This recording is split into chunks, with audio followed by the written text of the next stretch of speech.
22 июня 1941 года началась Великая Отечественная освободительная война СССР против нацистской Германии и ее союзников. Она стала важнейшей и решающей частью Второй мировой. Ровно 83 года назад фашистская Германия без объявления войны напала на Советский Союз. Ее авиация нанесла массированные удары по аэродромам, железнодорожным узлам, военно-морским базам, местам постоянной дислокации войск и многим городам. К этому времени нацисты поработили многие европейские страны, и советский народ принял на себя самый мощный удар, в их числе и наши земляки. Каждый период нашей жизни, нашей страны мы переживаем каждый раз. Горькое, огорчающее нас событие. 83 года назад, без объявления войны, немецко-фашистские войска перешли границу и напали на нашу родину. Около 30 миллионов жителей нашей страны погибло. Военные, ну а также погибли и много в тылу обычных людей, простых, которые не несли с собой никакую угрозу. Мы в следующем году будем праздновать 80-летие победы в Великой Отечественной войне. Сегодня уже надо. Я очень благодарен нашим поисковикам. Я благодарен музеям. Я каждому жителю, особенно Энерклиба Ахрыш, вот Малгобек, да и каждый. Мы сегодня должны гордиться своими детьми, кто постарше, братьями, отцами, которые отдали жизнь. И не забывать их. Глава региона отметил, что противостоять нацизму преемнице Советского Союза России приходится и сейчас. Как и тогда, Россия стоит на страже мира, борясь с терроризмом и экстремизмом. Наши военнослужащие продолжают показывать примеры героизма, они защищают безопасность и будущее страны. Сегодня СВО. Тоже, опять же, наши воины, наши ребята, как и вся страна, стоят на стратегических границах нашей Родины, Россия. И сегодня фашисты подняли опять головы. Как и в 1941, как и в 2004 году. Чем отличается террорист от фашиста? Человеконенависть. Сегодня мы должны, каждый на своем месте. Ученик должен учиться на пятерке. Работник должен выполнять свой план сверх. Чиновник любого ранга должен делать свою работу и должностной регламент свой выполнять. Это и есть сегодня, если мы не на передовой, это и есть сегодня наш вклад в победу и солидарность, чтобы мы были интегрированы в друг друга. Мы разные, но мы вместе.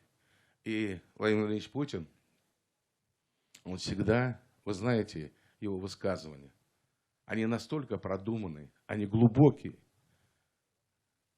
Он говорит, ну мы в Конституцию внесем традиционные вещи, религию, да, обычаи. А нам говорят, не надо, границ не надо. Одевайтесь во что хотите, можете без одежды ходить. Разложение общества идет. И на это все соцсети работают. И послушайте этих горе-либералов европейских. Они нас ненавидят. Вы должны понять, улыбаются, но у них в рукаве оружие, чтобы нас убить. И нам кажется это где-то далеко. Это нас не касается, это нас не коснется. Неправда. Неправда. Дойдут они, если их не остановят наши бравые ребята. И они все герои. Я каждого призываю сегодня, в этот скорбный день, сказать, нас не победить. Нас никогда не побеждали, не победят. Поэтому я желаю процветания нашей большой родине, Россия, нашей родине в составе Российской Федерации, Ингушетии и в целом благополучия, радости, чистого неба над головой. нашим жителям и жителям всей нашей России. Самое главное сегодня, что мы помним и будем помнить. И вот стоящие дети, они тоже на примере старших, повзрослев, будут это делать. Для ингушей сегодняшняя дата вдвойне скорбная. 20 лет назад, в ночь на 22 июня 2004 года, на Ингушетию напала банда Шамиля Басаева. Супруг Фатимы Тутаевой, Дауд Тутаев, тогда работал в МВД. Полковник милиции ночью узнал о нападении и поехал на подмогу коллегам. Фатима вспоминает, было около 11 часов. После мужа она больше не увидела. Спустя 20 лет, вспоминая тот день, у нее наворачиваются слезы. Серым был хрчдяхка тоже. Уже тайцах долж хайер, телефон тяхарцинг, что дежурной части МВД. Да, вот до дежлато. Я хаш телефонер хаятыш. Яр вошевар Хасан назрани авахабарц. Згар арма валлах да вот хаш телефон хаятру. Это сахванна арвян тавхар кыстыбисын. Сотнанат дохол долши. Амалын зыртатсын. Яхсатши магын зыртоныз. Телефон да телефон хаятыш ватсыр зылтыха. Ирин хайрктун. Мимельки. Каждый год семья Тутаевых посещает мемориал памяти и славы. Фатима показывает внукам дерево, посаженное в честь их дедушки. Она рассказывает им историю полковника милиции Дауда Тутаева. Чтобы дети помнили, что у них был дедушка такой, хотя они его не увидели. Фотографии показываем дома, рассказываем, какой он был. Расскажите вы, что знаете про своего дедушку? Ну, знаю, что он был полковником своего дела. Знаю, что произошло, начальником, да. Знаю, что произошло в ту ночь, что он не стал медлить. Сразу же, как получил уведомление о том, что происходит вообще в нашей республике, выдвинулся и начал исполнять свой долг. Мухаммад, а ты что знаешь про своего дедушку? Он был полковником, начальником. В ту ночь он узнал то, что там нападение совершили, и в это же время поехал и там погиб в перестрелке. Какое чувство у тебя за своего дедушку? Гордишься им? Да.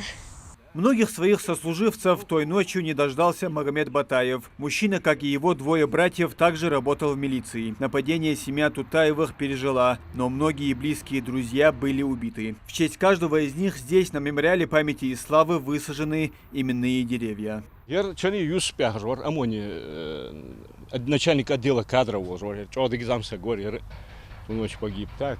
Я рассказал, Зелимхане Яхжор, город отделе, участковой службе, барьер. Еще он с начала 90-х годов работал, но начало один был парень, валляхе орден мужества, и он история замса. Так, я торшой жабрая, роуда следователь вол жварер. Человек парень Цубисин, он еще машина, вен роуда, хат вот что, прямо у шлагбаума перед роуда его расстреляли. Я человек парень поберда сатмона дин. Скагина баркаш. Он может через здесь. Суона соцагвар, единственное, мне что повезло, заранее они устанавливали адреса вот этих, в смысле телефоны, заранее все у них было подготовлено. Ту ночь они обзванивали именно тех ребят, которые непосредственно воевали против вот этих бандформирований, именно те, которые наиболее эффективно сопротивлялись вот этим вот бандформированиям. Они их обзванивали, кому повезло, до них, допустим, звонок не дошел. Этих ребят они вызывали по тревоге в районы свои подразделения и по дороге устраивали засады и расстреливали. Это была страшная картина, но это нетрудно представить, если на каждом посту, на каждом перекрестке лежат сожженные, разорванные трупы твоих товарищей, твоих братьев. Куда еще страшнее картина может быть? Это картина прошедшей войны только что. В ночь с 21 на 22 июня погибли около 100 человек. Автоматные очереди и выстрелы из гранатометов не смолкали до рассвета. До 3 часов утра бандиты продолжали расстреливать людей. Под пули попали и мирные жители. И вот уже 20 лет с тех трагических дней, когда более сотни сотрудников правоохранительных органов, представителей разных национальностей, разных вероисповеданий, жителей Ингушетии, жителей других регионов Российской Федерации погибли в борьбе с радикализмом. В эти дни я потерял своих боевых друзей. Это и Магомед Тохов, это Мустафа Хутиев, Микаэл Визижев, достойные сыны Ингушетии. Я уверен, что их гибель была не напрасна.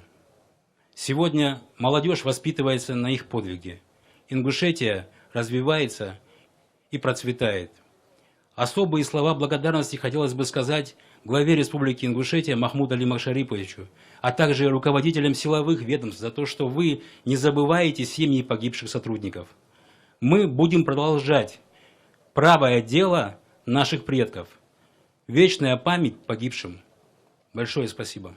20 лет назад в тот день горе пришло в каждый ингушский дом и семью. Бандиты, террористы захватили некоторые посты, вооруженный склад МВД, и погибли сотрудники. Во-первых, наши местные милиционеры. С другой стороны, откомандированные от Камчатки до Калининграда. Нетерпимость общества должно быть тем людям, которые нарушают закон. И тот период, когда напали на республику, в последующем были процессы и отголосок сегодня тех, которых осудили на многие года лишения свободы, они поднимают голову.